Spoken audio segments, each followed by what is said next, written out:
नमस्कार फ्रेंड्स मु शक्ति आपण देखुंत नरसिंहा क्रिएशंस पेज। तो फ्रेंड्स आज वीडियो रे वर्तमान बड़ मुख्य खबर उपर नजर पकाइबा जहाँकि आपण माने समस्ते जानि रखिबा निहाती दरकार। तेबे कोन रही आज वीडियो रे वर्तमान बड़ मुख्य खबर आपण माने जानिबा पई वीडियो को शेष पर्यंत देखंतु जहाँद्वारा कि आपण माने डिटेल्स इनफॉरमेशन पाई परिबे। एवं फ्रेंड्स ता पूर्व ए वीडियो गोटे लाइक करंतु जदि पारुछंती आपनकर सांग साथी मानकु वीडियो टिको शेयर करनियंतु। जदि फ्रेंड्स आपण माने आमो चैनल ले नुआ ही वीडियो देखुछंती पूर्वरु केबे भी हमरो चैनल को सब्सक्राइब करनाती तेबे निहाती चैनल को सब्सक्राइब करे सहित पाखरे आस्तुवा बेल आइकन को बजाय रखतातु। तो फ्रेंड्स नंबर 1 रहिछि एमिति होछि ओडिया विश्वविद्यालय शिलान्यासर 4 वर्ष पर केवल होछि पाचेरी।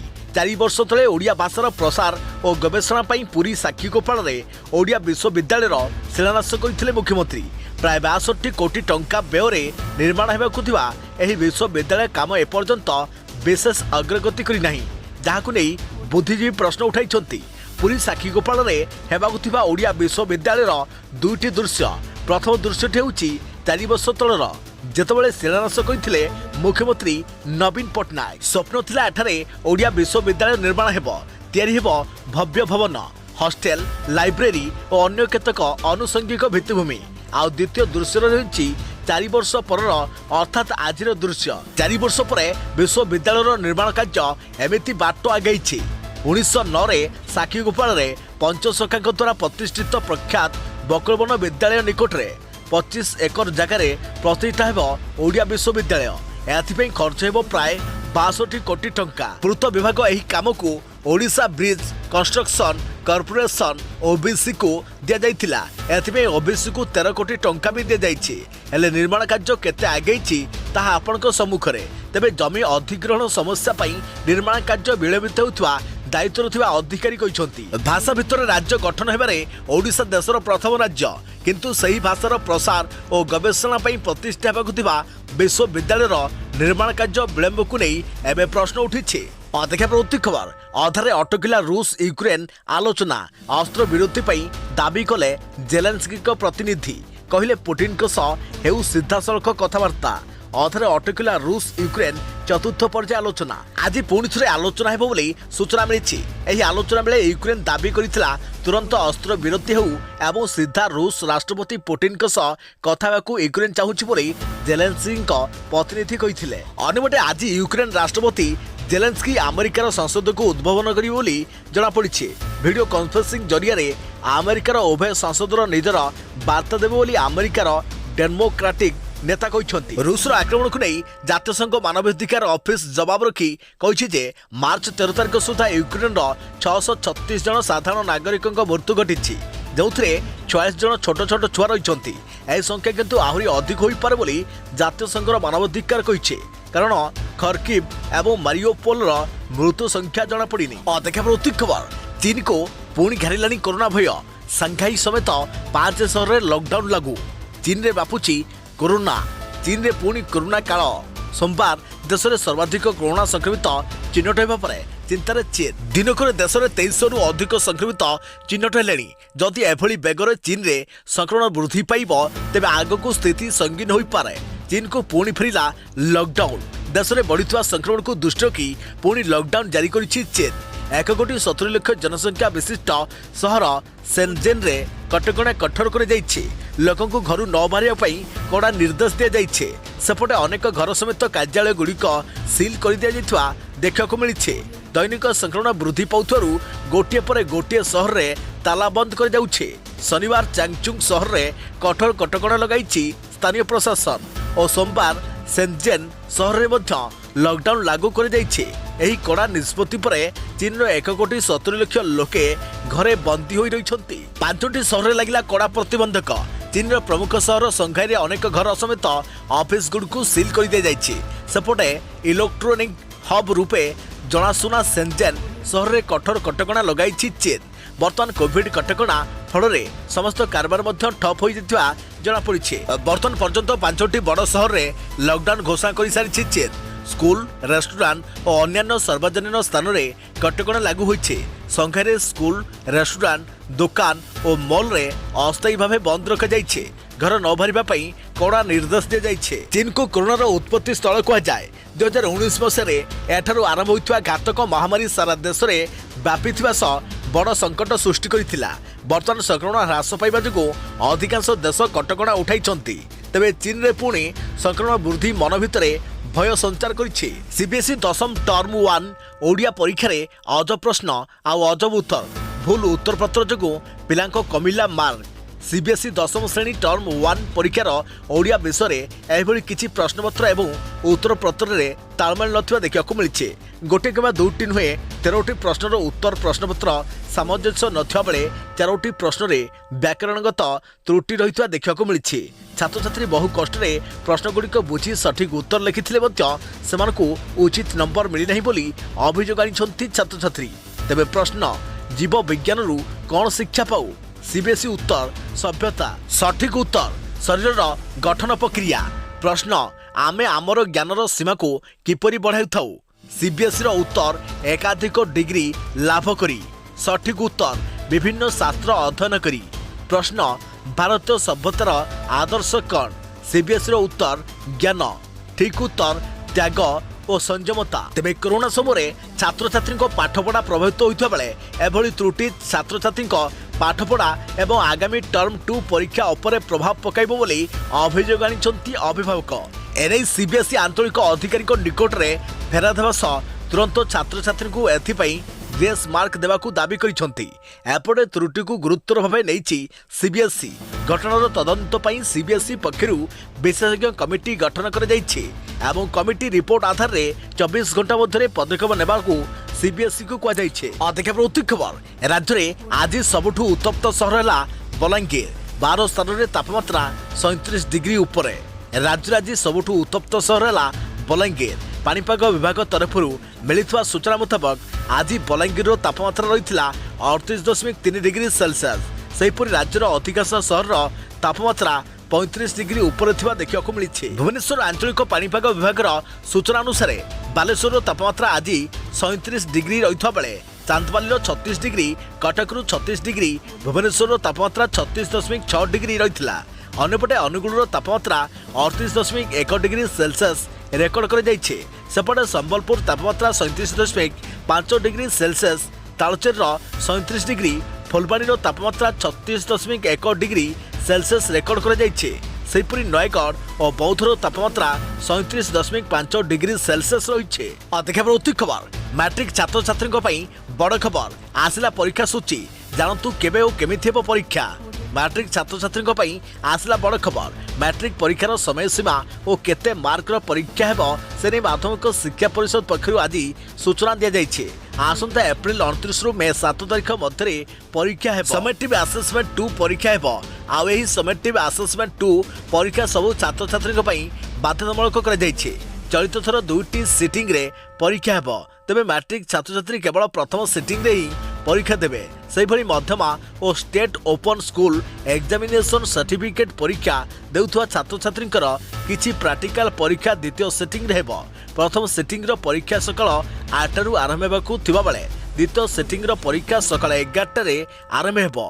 वोकेशनल ट्रेडर्स और टीएलवी को छाड़ी देले अन्य सब विषय परीक्षा 80 मार्क हेबो। सब विषय परीक्षा पई 2 घंटा समय मिलिबो, किंतु गणित पई अधिक 15 मिनिट मिलिबो। 4टी सेट रे प्रश्नपत्र हेबो परीक्षा।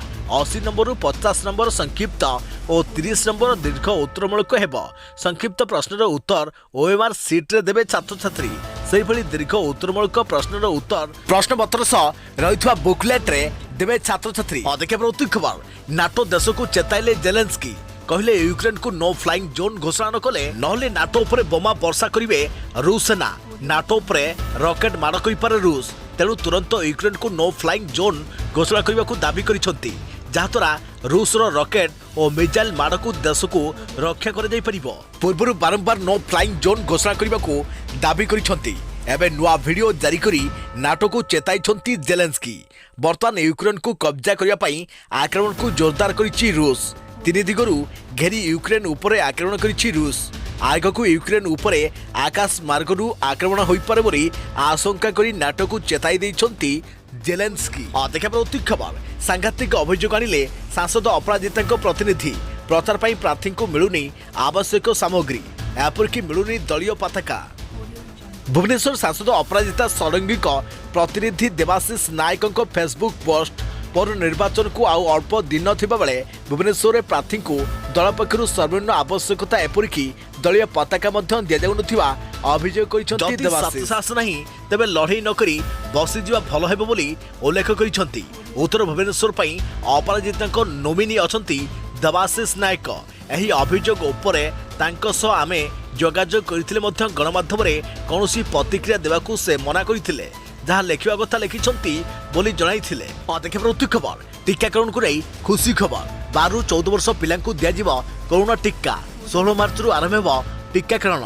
कोरोना संक्रमण भितर आसी भल खबर एणिकी 12 ରୁ 14 वर्ष पिला भी दिज्व कोरोना टीका आसंता मार्च 16 तारिख आरंभ हो टीकाकरण। एने सूचना देइछंती केंद्र स्वास्थ्य मंत्री मनसुख मांडवीय। केंद्र स्वास्थ्य मंत्री मनसुख मांडवीय ट्वीट करी कहिसंती आसंता 16 तारिख 12 ରୁ 14 वर्ष पिला कोरोना टीका दिज्व कारण पिला सुरक्षित तो देश सुरक्षित।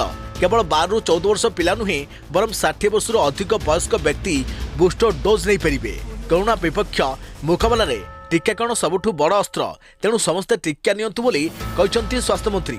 या पूर्व 15 ରୁ 18 वर्ष वयस्क युवक युवती को मध्य टीका दिया जाइथिला। देखिए प्रति खबर थमिबार ना नेउनी रूस यूक्रेन विवाद। चीन को अस्त्रशस्त्र और अर्थनैतिक सहायता मागिला रूसिया। थमिबार ना नेउनी रूस यूक्रेन विवाद। 19 दिन में युद्ध पहुंचले भी एवं मध्य आक्रमण जारी रही। जदि यह युद्ध लंबा समय धरी जारी रहे ताहले केउ आशंका देखादेव यह युद्ध आउ महायुद्ध रे परिणत होइजिबनी तो युद्ध बनिजिब कि महायुद्ध। पोलांड ठारू 11 माइल दूर पश्चिम यूक्रेन एक सहर में रूसिया बोमामाड़ में 35 जनक मृत्यु युद्ध व्यापक होबारे आशंका को बढ़ाई देइछे। पोलांड नाटो संघर एक देश होइथारू यूरोपीय देश माने याकू गंभीरतार सह नैछंती। यूक्रेन सीमांत पोलांड रे नाटो सैन्य हाई अलर्ट रे थिबा अमेरिकार न्यूयॉर्क टाइम्स रिपोर्ट कहिछि। रूसिया कहिछि एही आक्रमण रे बाहर देशर सैनिक मृत्यु होइछे अर्थात यूक्रेन पई यूरोपीय सैन्य लड़ुछंती बोली रूसिया इंगित करुछि। अमेरिका राष्ट्रपति बाइडेन कहिथिले नाटोर कोनोसी भी देश रे आक्रमण हेले बर्दाश्त कराजिबो नाही। विश्वयुद्धर आशंका थिले भी नाटो उपरे आक्रमण को जवाब दियाजो बोली कहिथिले अमेरिका राष्ट्रपति। अमेरिका सेक्रेटरी ऑफ स्टेट जे ब्लिंकेन यहाकू निंदा करिसंती। ब्लिंकेन कहिसंती रूसिया आक्रमण रे 35 जन मृत्यु होइछे 134 जनकर आहत होइछंती। चीन को अस्त्रशस्त्र और अर्थनैतिक सहायता मागिছে रूसिया। एने अमेरिका अधिकारी सूचना देइछंती। ए संपर्क में चीन अभिमुख्य स्पष्ट होई नाही। एजाय चीन सीधासलख युद्ध में सामिल हेबा नै कोनोसी संकेत देई नाही। युद्ध पर रूसिया चीन ठारू सहायता मागिया और रिपोर्ट पर भारत सरकार परवर्ती कूटनैतिक स्थिति पर विचार विमर्श करुवा जनापड़ी। रूसिया आक्रमण में पश्चिम यूक्रेन एक 16 शताब्दी पुराना चर्च संपूर्ण नष्ट हो जाइए। यह रूस और यूक्रेन लोकों भितर परस्पर प्रति असहिष्णुता सृष्टि करिछि। पूर्व यूक्रेन एक आश्रयस्थल उपरे बोमामाड़ करिछि रूस। युद्ध भୟରେ शह शह लोक आश्रय नैथिले। एथिरे केते जनक मृत्यु होइछि ताहा एजाय स्पष्ट होई नाही। यूक्रेन केंद्रीय अंचल में एजाय आक्रमण होई नथिले भी सेमाने भୟରେ सहर छाड़ी चली जाउथवा देखिବାକୁ मिलिछि। देखिए प्रति खबर नवम परीक्षा नहीं बोर्डर सूचना। एप्रिल 13 रु नवम समेटिव 2 परीक्षा। नवम परीक्षा नहीं माध्यमिक शिक्षा बोर्ड पक्षर सूचना। एप्रिल 13 रु आरंभ हो नवम समेटिव 2 परीक्षा। सकाळ 8 रु फास्ट सिटिंग रे निजर स्कूल रे हेबो परीक्षा। एप्रिल 13 तारिख रु परीक्षा आरंभ होई 21 तारिख रे सरीबो। तेबे खरा को दृष्टि रखी पिलामानक पई सब प्रकार बंदोबस्त कराजिबो बोली बोर्ड पक्षर कुआ जायछि। सेपरि मैट्रिक परीक्षा नहीं मध्य बोर्ड पक्षर गुरुत्वपूर्ण सूचना दिया जायछि। स्टाफ सिटिंग परीक्षा सकाळ 8 रु हेबो। 29 रु 7 मे जाए परीक्षा हेबो। 80 मार्क पई 2 घंटा समय दिया जिवो। टीएलवी और विजुअल आर्ट्स छड़ा समस्त परीक्षा 80 मार्क हेबो। 80 मार्क रु मल्टीपल पई 50 सब्जेक्टिव पई 30 मार्क मल्टीपल पई परीक्षार्थी ओएमआर सीट रे परीक्षा देबे। गणित पई 15 मिनिट अतिरिक्त समय दिया जिवो। देखिए प्रति खबर विश्व को मारी आसुची बड़ विपद। युद्ध पई देखा जिवो खाद्य संकट। चेतावनी देला मिलित जातीय संघ। विश्व को एक बड़ विपद मारी आसुची। रूस यूक्रेन युद्ध पई एही विपद मुंड टेकुची। यार प्रभाव सारा विश्व उपर पड़िबो। खास करी एशिया मध्य प्राच्य और यार उत्तर आफ्रिकार थिबा गरीब राष्ट्रगुड़िक अधिक प्रभावित हेबे। एने मिलित जातीय संघ चेतावनी देइछि। रूस यूक्रेन युद्ध दिनकु दिन तेजिबारे लागिछि। बारंबार बैठक पर भी कौन सुफल देखा मिलूनी। तेणु यह युद्ध केबे समाप्त हेबो ताहा स्पष्ट होई नाही। तेबे युद्ध पाई उभय देश में कृषि कार्य सह खाद्य शस्य रप्तानी बंद हो जाइछे। या फल समग्र विश्व में खाद्य निरापत्ता को शक्त धक्का लगेबाकू जाउथुवा कृषि संगठन महानिर्देशक आकलन करिसेंती। देखा प्रति खबर भयंकर रूप नेउछि रूस यूक्रेन युद्ध हेबो कि जैविक रासायनिक अस्त्र प्रयोग नुआ विपद नहीं बढ़िला आशंका। भयंकर परिस्थिति आड़कू गति करुछि रूस यूक्रेन युद्ध। टैंक तोप एवं युद्ध विमान रे आरंभ होइथुवा युद्ध एबे जैविक एवं रासायनिक अस्त्रशस्त्र पर्यंत पहुंची गलानी। यूक्रेन अमेरिका सह मिसी जैविक एवं रासायनिक अस्त्रशस्त्र तैयारी करुछि बोली अभियोग करिछि। सेहिपरि युद्ध रे एही अस्त्रशस्त्र व्यवहार कले कड़ा कटकणार सम्मुखीन हेबाकू पड़ियो बोली यूक्रेन रूस को चेतावनी दैछि। आगको 19 दिन में पहुंचुवा युद्ध रे अनेक लोक प्राण हरैले। दुई देश मध्य लगी युद्ध 42 जन शिशु समेत 579 लोकों जीवन नेलानी। यार भितर जैविक और रासायनिक अस्त्रशस्त्र प्रयोग आशंका आहरी चिंता बढ़ाई देइछे। कारण जदि युद्ध रे रासायनिक अस्त्रशस्त्र प्रयोग हुए तेबे आसंता पीढ़ी जाई यार प्रभाव रही। देखा प्रति खबर सस्तार तेल किणवा प्रस्ताव देला रूस। लाभ उठेबा भारत प्रस्तुत। यूक्रेन उपर आक्रमण पर रूस उपर कड़ा प्रतिबंधक लागू होइछे। विश्वर अनेक देश कटकणा लागू करिसेंती। यार लाभ भारत को मिल पारे। रूस भारत को एक बड़ प्रस्ताव देइछि। अशोधित तैल एवं अन्य द्रव्य को रिहाती दर में किणवा प्रस्तुत देइछि। तेबे केंद्र सरकार यहाँ पर विचार करुवा जना पड़े। अधिकारी कहवा कथा यार बुझापड़ा टंका एवं रूबेल रे करने को रूस कही। भारत निजर आवश्यकतार 80% तेल आमदानी करिथाए। एथिरु केवल 2 ରୁ 3% आमदानी रूस होता है। किंतु यूक्रेन संकट पर दुनिया रे अशोधित तैलर मूल्य रे 40% वृद्धि पाई। अन्यपटे रूस सस्तार तेल बिक्री करने को बाध्य होइछि। यूक्रेन संकट प्रभाव देश न पड़ू बोली भारत सरकार चिंता करुछंती। एही रणनीति को आधार करी रूस रो सस्ता तेल किणवा को सरकार योजना करुछंती। देखा प्रति खबर राज्य में ग्रीष्म प्रभाव को दृष्टि रखी गाइडलाइन जारी कला परिवहन विभाग। दिन 11 ରୁ 3ଟା जाए बंद रहिबो बस सेवा। राज्य में बढ़ुचे ताती। एबेठू तापमात्रा 38 डिग्री पार कलानी। एभली ग्रीष्म प्रभाव को दृष्टि रखी स्वतंत्र गाइडलाइन जारी करिछि राज्य परिवहन विभाग। एणिकी दिन 11 ରୁ अपराह्न 3ଟା जाए राज्य बंद रखिबो सरकारी बस सेवा। एथिसहित खरा दिने बस रे अधिक पैसेंजर न नेबाकू निर्देश दिया जाइछि। बस भितर पीवा पानी बरफ प्रचुर परिमाण में ओआरएस गच्छित रखा परिवहन विभाग निर्देश देइछि। बस रहणी स्थान गुड़िक पीवा पानीर सुविधा करने को विभाग पक्षर गाइडलाइन रे उल्लेख कर विशेष भाव में जलस्तर व्यवस्था करने को निर्देश रही। यह सहित आवश्यक नथिले खरा समय घर न बाहर को जनसाधारण को परामर्श दी जाइछि।